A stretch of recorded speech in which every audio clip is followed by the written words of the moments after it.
Movie की शुरुआत में हम जैक नाम के एक आदमी को देखते हैं जो साइकिल से पहाड़ों पर घूमकर अपने घर वापस जा रहा था।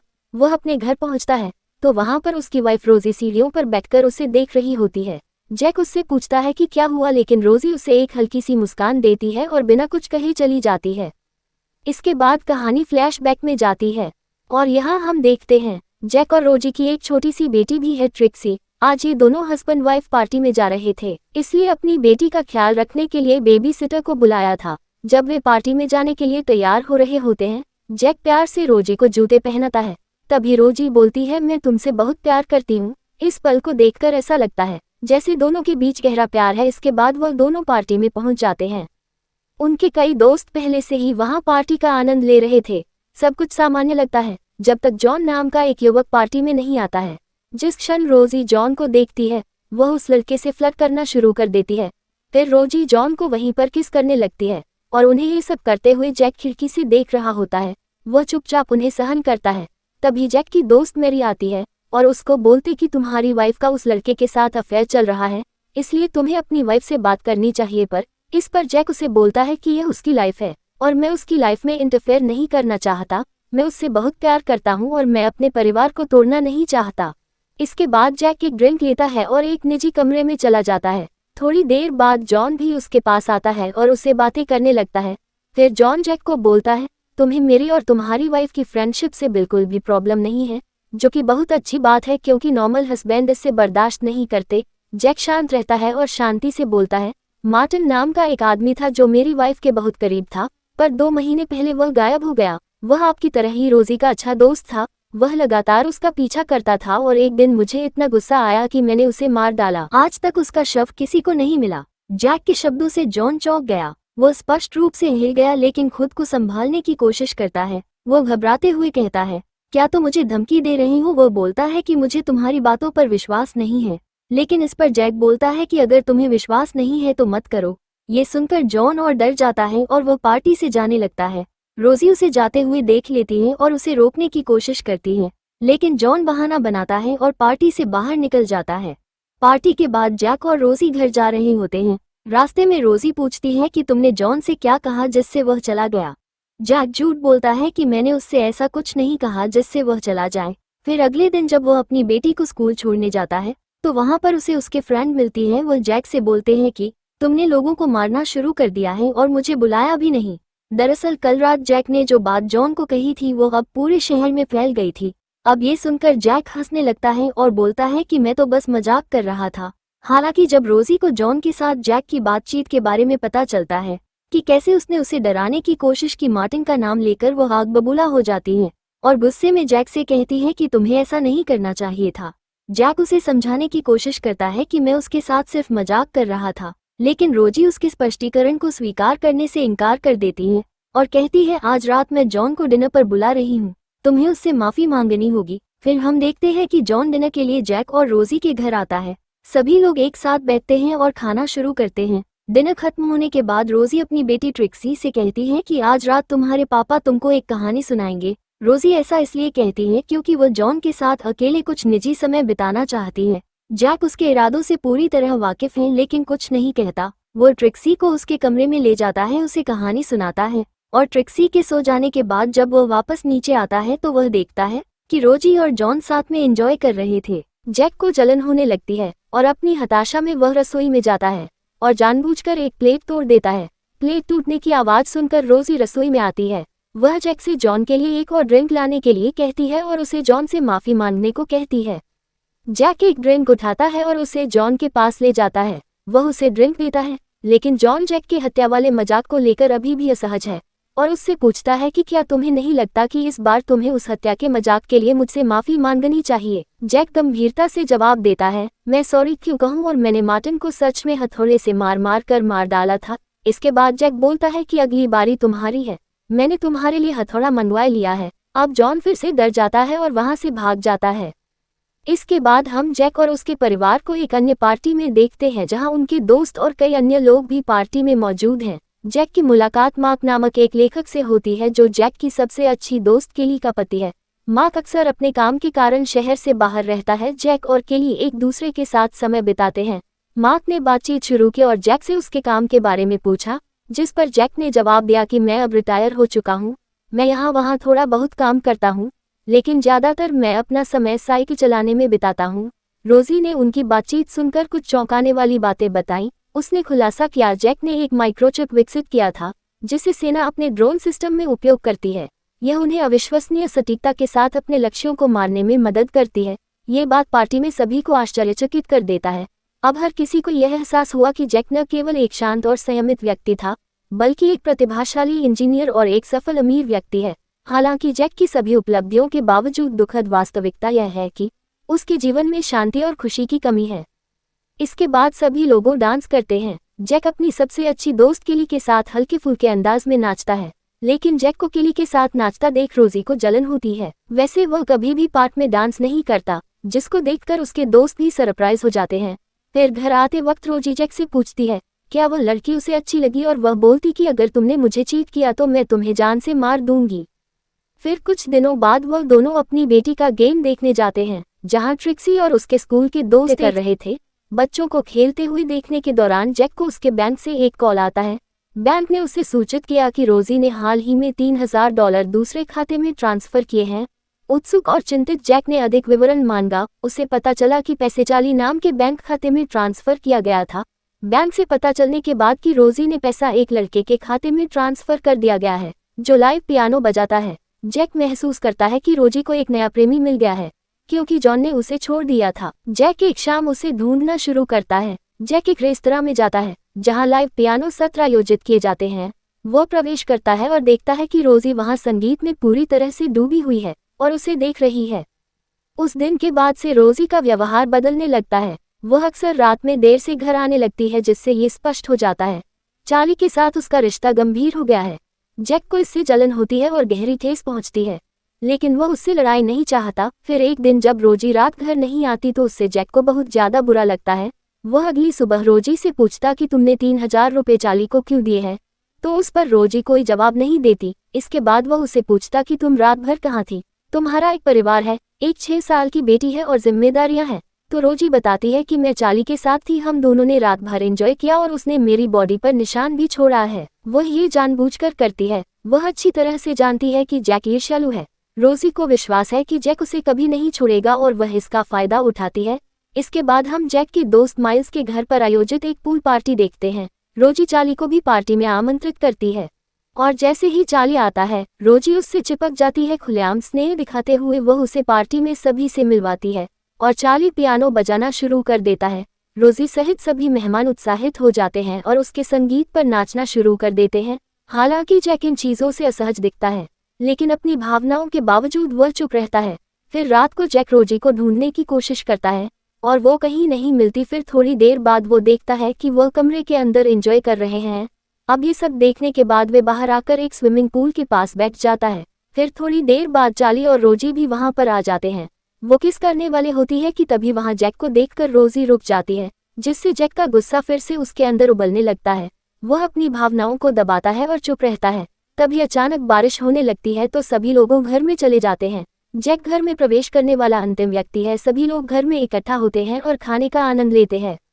कुछ देर बाद रोजी चार्ली को देखने के लिए बाहर निकलती है। कुछ ही क्षणों बाद उसकी चीख पूरे घर में गूंजती है। हर कोई बाहर भागता है और रोजी को पूल के पास खड़ा पाता है, जो पानी में तैरते चार्ली के बेजान शरीर को देख रही होती है। इसके बाद सभी लोग उसे पूल से बाहर निकालते हैं। वह लोग उसे सीपीआर देने का ट्राई करते हैं और बहुत कोशिशों के बाद भी वह बच नहीं पाता है। फिर थोड़ी देर बाद वहां पर पुलिस आती है। अधिकारी सभी से पूछताछ शुरू करते हैं। रोजी क्रोधित और भावुक होकर जैक पर चार्ली को मारने का आरोप लगाती है। वह चिल्लाती है जैक ने चार्ली को मारा है। अन्य मेहमान रोजी को शांत करने की कोशिश करते हैं। वे पुलिस को बताते हैं कि जैक और रोजी के बीच संबंध हाल ही में अच्छे नहीं रहे हैं और वह गुस्से में ऐसा कह रही है। जब बारिश शुरू हुई तो जैक हम लोगों के साथ ही अंदर आ गया। वह ऐसा नहीं कर सकता था। रोजी घर आते वक्त बहुत रोती है, क्योंकि उसे कन्फर्म था कि चार्ली को जैक ने ही मारा था। फिर कुछ दिन बाद पुलिस जैक को बुलाती है और उसे बोलती कि तुम्हारी वाइफ का अफेयर चल रहा था, क्या तुम्हें इस बारे में पता था? जैक उनसे बोलता है कि मुझे पता था और मुझे इससे कोई फर्क नहीं पड़ता। फिर पुलिस उसे पूछती है क्या तुमने ही चार्ली का मर्डर किया है, जिस पर जैक कुछ नहीं बोलता। ये घटना जैक और रोजी के बीच और भी गहरी दरार पैदा कर देता है। रोजी और अधिक दूर हो जाती है और उनके बीच तनाव बढ़ जाता है। एक दिन जैक रोजी से पूछता है कि क्या तुम्हें डिवोर्स चाहिए, तो रोजी बोलती है कि नहीं। जैक उसे बोलता है कि तुम्हें पता है कि मैंने ही चार्ली को मारा है, जिस पर रोजी बोलती है तुमने उसे मेरे लिए मारा है, मतलब तुम मुझसे बहुत प्यार करते हो। कुछ दिनों बाद हम जैक को अकेले साइकिल चलाते हुए देखते हैं। जिस रात चार्ली की मौत हुई थी उसकी यादें उसके दिमाग में आती हैं। वह कल्पना करता है कि उस रात रोजी और चार्ली अकेले क्या कर रहे होंगे। ये पता चलता है कि जैक ने वास्तव में चार्ली को पूल में डुबोकर मार डाला था। ईर्ष्या और क्रोध से ग्रस्त जैक ने ये कदम उठाया था। उसके विचार घूमने लगते हैं। उसने बड़ी चतुराई से रोजी के प्रेमियों को एक एक करके खत्म कर दिया है, ताकि कोई भी उसके डार्क साइड को न जान सके। इसके बाद हम जैक को ट्रिक्सी को स्कूल छोड़ते हुए देखते हैं। जब वह स्कूल से निकलता है तो जैक की दोस्त के लिए आती है और उससे मिलती है। पहले तो वह झिझकती है, लेकिन अंततः कहती है कि मुझे नहीं पता कि मुझे आपको ये बताना चाहिए या नहीं, लेकिन रोजी उस दिन हमारे घर आई थी। उसने और मेरे पति मार्क ने चार्ली की मौत के बाद आपका पीछा करने के लिए एक निजी जासूस को काम पर रखा है। उसे आप पर शक होने लगा है। जैक का चेहरा शांत है, लेकिन ये स्पष्ट है कि वह अंदर से गुस्से में है। वह शाम के समय मार्क और केली को अपने घर पर रात्रि भोज के लिए आमंत्रित करता है। दिन करने के बाद जैक शांति से लेकिन धमकी भरे लहजे में मार्क को कहता है, रोजी को अपने ऊपर जासूस लगाने के लिए उसे बहकाना बंद करो। तुम उस रात वहां थे। मार्क, क्या तुम सच में सोचते हो कि मैंने चार्ली को मारा है? मार्क सीधा जवाब नहीं देता, लेकिन उसकी चुप्पी बहुत कुछ कह देती है। जैक जानता है कि मार्क इस मामले को आसानी से शांत नहीं होने देगा। मार्क एक लेखक है और जैक की निजी जिंदगी में उसकी दिलचस्पी सिर्फ एक कहानी तक ही सीमित है। वह जैक के जीवन पर आधारित एक सनसनीखेज अपराध कहानी लिखने के लिए सही अवसर के रूप में देखता है। फिर इसके बाद जैक को एक दिन पता चलता है कि रोजी को एक और नया प्रेमी मिल गया है, टोनी, जो उसका एक कॉलेज का दोस्त है। एक रात जैक छुपकर फोन पे रोजी और टोनी की बातें सुन लेता है। उनकी बातों से जैक को पता चलता है कि रोजी और टोनी साथ में ब्राजील जाने का प्लान बना रहे हैं। रोजी अपने साथ अपनी बेटी को भी ले जाने वाली है और फिर वह इनके साथ हमेशा के लिए वहीं पर रहेगी। फिर एक दिन टोनी रोजी से मिलने के लिए उनके घर आता है। जैक भी घर पर है और वह तुरंत स्थिति को भांप लेता है। वे सभी एक खाने के लिए बैठते हैं, लेकिन जैक टोनी को देखना बंद नहीं करता और दिन के बाद रोजी टोनी को अपने साथ ऊपर ले जाती है, जहां वे रोमांटिक होने लगते हैं। जैक हमेशा की तरह इस बार सब कुछ चुपके से देख रहा था। हालांकि रोजी जैक को उन्हें देखते हुए पकड़ लेती है, जिससे उनके बीच एक अजीब और तनावपूर्ण क्षण बन जाता है। अगले दिन जैक अपनी कार में टोनी का पीछा करता है। जैक टोनी के पास जाता है और कहता है, रोजी आ रही है, वह आप तक पहुंचने की कोशिश कर रही है। हो सकता है कि उसके पास बात करने के लिए कुछ महत्वपूर्ण हो। मेरे साथ आइए, मैं आपको छोड़ दूंगा। टोनी बिना किसी संदेह के जैक की कार में बैठ जाता है। जैक बहुत तेज गाड़ी चला रहा था और टोनी रोजी को कॉल करने की कोशिश करता है, पर वह लोग जंगलों के बीच में थे जिसमें इसके फोन में सिग्नल नहीं आ रहा था। इसके बाद जैक एक जगह पर गाड़ी रोकता है और वह निकलता है और कहता है, मैं और रोजी यहाँ पर आते रहते हैं। इसके बाद वह पत्थर उठाकर टोनी को मार देता है और फिर उसे पहाड़ से नीचे गिरा देता है, जिससे उसकी वहीं पर मौत हो जाती है। जैक ये सुनिश्चित करने के लिए खाई में उतर जाता है कि टोनी वास्तव में मर चुका है। पुष्टि करने के बाद वह टोनी के पॉकेट से सभी चीजें को निकाल लेता है ताकि कोई उसे पहचान ना पाए। इसके बाद वह घर आता है और टोनी के मरने की खुशी में वह अपनी बेटी के साथ सेलिब्रेट करता है। तभी उसे पता चलता है रोजी और ट्रिक्सी पिकनिक की तैयारी करते हैं। रोजी पूछती है कि क्या आप हमारे साथ शामिल होना चाहेंगे। जैक उत्साहित होने का नाटक करते हुए सहमत होता है और पूछता है कि हम कहाँ जा रहे हैं। ट्रिक्सी उत्साह से जवाब देती है, हम पास के जंगल की तरफ जा रहे हैं। जैक का दिल धड़कना बंद हो जाता है। ये वही जंगल है जहाँ उसने टोनी के शरीर को छिपाया था।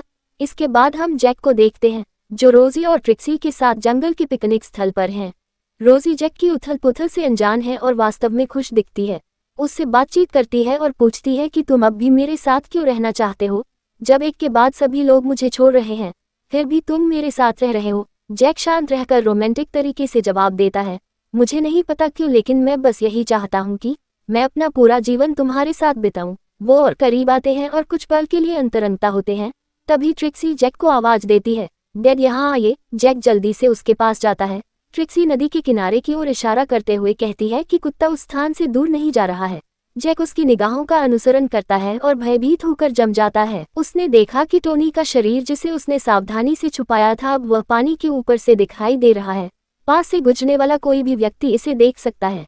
जैक जल्दी से वहां से जाने का बहाना बनाता है। जब जैक घर आता है तो वह रोजी से पूछता है कि क्या टोनी ने आज तुम्हें फोन किया था। रोजी जवाब देती है कि नहीं, टोनी 2 दिनों से संपर्क में नहीं है। फिर रोजी जैक के करीब आती है, उसे अपनी बाहों में भर लेती है और फुसफुसाती है कि क्या तुम आज रात मेरे कमरे में रहोगे। जैक सहमत हो जाता है। जाते हैं जहां उनकी भावनाएं हावी हो जाती हैं और वे एक साथ एक अंतरंग रात बिताते हैं। अगली सुबह जैक अपनी साइकिल लेकर जंगल के उस स्थान पर वापस जाता है जहां उसने टोनी का शरीर छिपा हुआ था। उस स्थान पर पहुंचने पर वह सावधानीपूर्वक एक छड़ी का उपयोग करके टोनी के शरीर को पानी में और अधिक गहराई में धकेलने का प्रयास करता है, ये सुनिश्चित करते हुए कि वह पूरी तरह से डूबा जाए और किसी को पता नहीं चल पाए। इस बीच घर पर रोजी जैक के कमरे को साफ कर रही थी। कमरे में उसकी नजर पड़ती है टोनी के बटुए पर। वह उसे उठाती है और एक पल के लिए सहम जाती है। उसे एहसास होता है कि इसका मतलब है जैक ने टोनी को दूसरों की तरह ही मार दिया है। दूसरी ओर जैक टोनी के शरीर को पूरी तरह से डुबाने के लिए संघर्ष करता है। वह अपने पीछे कदमों की आवाज सुनकर चौंक जाता है। वह पीछे मुड़कर देखता है कि मार्क वहीं खड़ा है। तुम यहाँ क्या कर रहे हो जैक? मार्क संदिग्ध भाव से पूछता है। जैक घबरा जाता है और कोई बहाना बनाने की कोशिश करता है, लेकिन मार्क को लगता है कि कुछ गड़बड़ है। उसकी नज़र टोनी के शरीर पर पड़ती है। पानी में तैरते हुए बिना एक और शब्द कहे मार्क अपनी कार की ओर वापस भागता है। कार में कूदता है और जितनी तेजी से हो सकता है कार चलाकर भाग जाता है। जैक को एहसास होता है कि मार्क पुलिस को उसकी रिपोर्ट करने वाला है। जैक तुरंत अपनी साइकिल पकड़ता है और मार्क का पीछा करना शुरू कर देता है। हालांकि मार्क तेज गाड़ी चला रहा होता है और वाहन पर से नियंत्रण खो बैठा। मार्क की कार एक खड़ी ढलान से नीचे नदी में गिर गई और मार्क की मृत्यु हो गई। उसी समय रोजी ने टोनी के बटुए की खोज के बाद अपना मन बना लिया है और वह निर्णय लेती है कि जैक को हमेशा के लिए छोड़ने का समय आ गया है। वह अपना सामान पैक करना शुरू कर देती है और ट्रिक्सी को अपने साथ ले जाने की तैयारी करती है, लेकिन ट्रिक्सी पैक किए गए सामान को पूल में खींच लेती है और उसे फेंक देती है। हैरान होकर रोजी पूछती है कि तुम क्या कर रहे हो? ट्रिक्सी कहती है कि हम पापा को नहीं छोड़ रहे हैं, उन्हें हमारी जरूरत है। ये सुनकर रोजी को एहसास होता है कि जैक को छोड़ने से उनका परिवार पूरी तरह से बिखर जाएगा और वह इसके लिए अपने आप को जिम्मेदार महसूस करती है। अब वो जैक की रक्षा करने के लिए टोनी का बटुआ जला देती है ताकि यह सुनिश्चित हो सके कि यह इसे सबूत के रूप में इस्तेमाल नहीं किया जा सकता है। इसके बाद जैक अपनी साइकिल से वापस अपने घर आता है और यही इस फिल्म की शुरुआत भी हुई थी। वहां बैठकर रोजी जैक को देख रही होती है। फिर जैक रोजी से पूछा कि क्या हुआ। रोजी उसे एक हल्की मुस्कान देती है। दरअसल रोजी हमेशा से चाहती थी कि जैक उसे पैशनेटली प्यार करे और जब उसे पता चलता है कि वह उसके बॉयफ्रेंड का मर्डर कर रहा है तो उसे ये जानकर बहुत अच्छा लगता है। रोजी को लगता है वह उसे इतना प्यार करता है, वह इसके लिए किसी की जान भी ले सकता है। वह हमेशा के लिए उसके साथ रहने का डिसाइड करती है और इसी के साथ ये फिर यही खत्म हो जाती है।